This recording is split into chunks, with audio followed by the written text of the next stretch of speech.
அன்பான நேயர்களே, ஆண்டவர் இயேசுவின் நாமத்தினாலே உங்களை யாவரையும் வாழ்த்துகிறேன். இந்த அருமையான வேளையில் உங்களை சந்திப்பதில் மிகுந்த மகிழ்ச்சி அடைகிறேன்.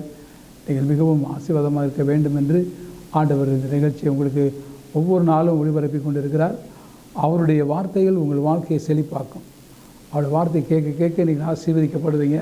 ஆனால் நீங்கள் இத்தனை வேலை இருந்தாலும், இவ்வளோ பிஸியாக இருந்தாலும், இதுக்காக கொஞ்சம் நேரத்தை நீங்கள் ஒதுக்கி இந்த அருமையான அனுதினமும் ஆண்டவர் இயேசுவோடு அப்படிங்கிற இந்த நிகழ்ச்சி பாருங்கள். ஆண்டவர் அற்புதம் செய்வார். ஒரே ஒரு வசனத்தை உங்களுக்கு சொல்லி நான் உங்களுக்கு ஜெபிக்க போகிறேன். வேதத்தில் வாசிக்கும் போது, தமக்கு பயந்து தமது கிருபைக்கு காத்திருக்கிறவர்களின் ஆத்துமாக்களை மரணத்திற்கு விலக்கி விடுவிக்கவும், பஞ்சத்தில் அவர்களை உயிரோடு காக்கவும் கர்த்தருடைய கண் அவர்கள் மேல் நோக்கமாக இருக்கிறது. Praise the Lord. எவ்வளோ அருமையான வார்த்தை பாருங்கள். 33ஆம் சங்கீதத்தில் 18-19 வசனம். தமக்கு பயந்து தமது கிருபைக்கு காத்திருக்கிறவர்களின் ஆத்துமாக்களையும் மரணத்துக்கு விலக்கி விடுவிக்கவும், பஞ்சத்தில் அவர்களை உயிரோடு காக்கவும் கர்த்தருடைய கண்கள் அவர்கள் மேல் நோக்கமாக இருக்கிறது.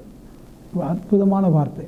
இதன்படி ஆண்டவரை கர்த்தர் உங்களை மரணத்துக்கு விலக்கி காப்பார், உங்களை பஞ்சத்துக்கு விலக்கி காப்பார், உங்களை எல்லா விதமான உபத்திரவங்களுக்கு வேதனைகளுக்கு விலக்கி காத்துக்கொள்வார். தாவீதுடைய அனுபவம் உங்களுக்கு ஆண்டவர் கொடுப்பார். ஆக இந்த அருமையான நாளில் நீங்கள் என்ன செய்ய வேண்டும்? ஆண்டவரை நோக்கி பார்க்கணும். எசப்பா, பஞ்சம் வருது, பசி வருது, சிசமம் கொரோனா வருது.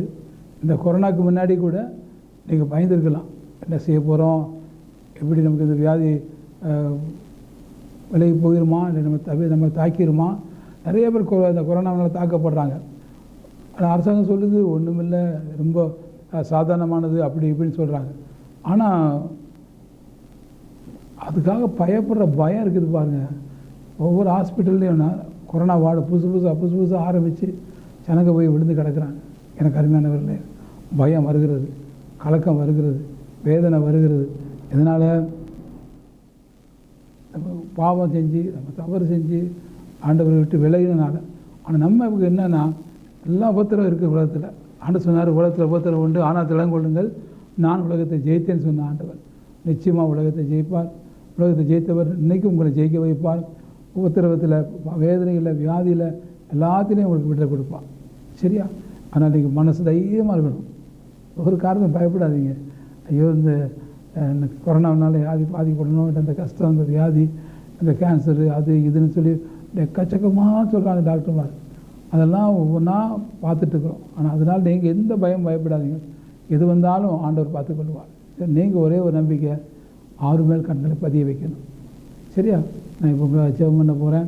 நீங்கள் தயவு செய்து விசுவாசத்தோட கண்களை மூடி, ஆண்டவரே இயேசுவே, நீர் தான் எங்களுக்கு விடுவிக்கிறவர், மரணத்துக்கு விடுவித்து காக்கிறவர் சாமி, பஞ்சத்தில் எங்களுக்கு போஷிக்கிறவர் நீர் தான், தேவையை சந்திக்கிறவர் நீர் தான். எங்களை விட்டு விலகாதீங்க, எங்களை கைவிடாதீங்க, எங்கள் மேல் இரக்கமாக இருங்க. அவனை ஒப்பு கொடுப்பீங்களா?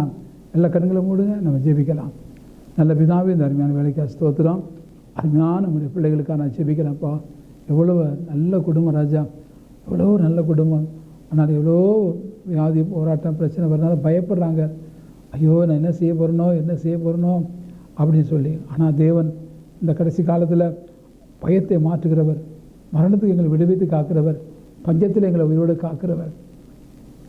ஆண்டவரே, கிருபையாக இறங்கி காத்துக்கொள்ளும். உங்களுடைய பிள்ளைகளை ஆசீர்வதியும். அற்புதமாக உங்களுடைய பிள்ளை சுற்றிலும் வேலெடுத்து பாதுகாத்துக் கொள்ளுங்கப்பா. இயேசுவின் நாமத்தில் ஜெபிக்கிற நல்ல பிதாவே, ஆமென். கர்த்தர் உங்களை ஆசீர்வதிப்பார். நம்ம ஜெபத்தை கேட்டுக்கிறாரு. கவலைப்படாதீங்க. தேவ கிருபை உங்களோடு இருப்பதாக. ஆமென்.